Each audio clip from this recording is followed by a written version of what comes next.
Какви беа односите меѓу Македонија и Грција? Најдобро ги осликува фактот што 10 години немаше ниту една официјална средба на представници на двете држави. Мразот во 2014 година го скрши грчкиот вице-премиер Евангелос Венизелос, кој дојде во Скопје како представник на Европската унија.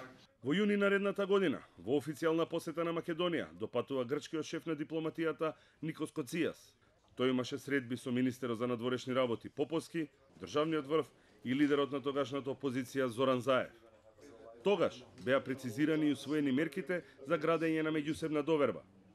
Станува збор за 11 мерки во 5 области, преку кои треба да се подобрат односите и да се интензивира соработката помеѓу Македонија и Грција. Спорот околу името не е меѓу нив. Првата област се однесува на политички и ЕУ прашања и содржи 3 мерки. Политички консултации меѓу Министерствата за надворешни работи е мерка која активно се применува веќе 2 години во Скопје и во Атина.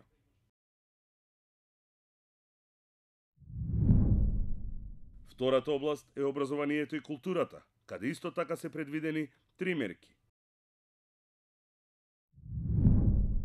Третата област е трговијата и економската соработка, каде е предвидена 1 мерка.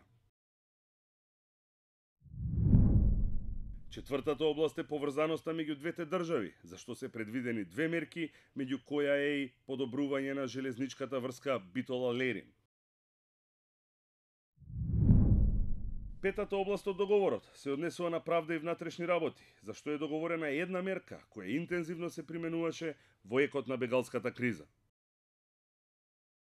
Последна точка од овој договор за градење на меѓусебна доверба е соработката во здравството. Од осамостојувањето на Македонија во 1991 година, во двете држави се сменија по 9 премиери, а нивните билатерални средби може да се избројат на прсти.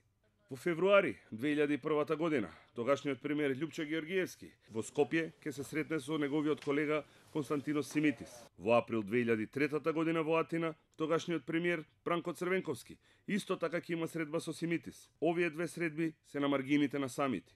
Серија тет-а-тет средби, вкупно 5, ќе имаат премиерите Никола Груевски и Јоргос Папандреу, но тие беа повеќе протоколарни и немаа никакво суштинско значење или епилог. Досега, претседателите на двете држави се уште се немаат сретнато.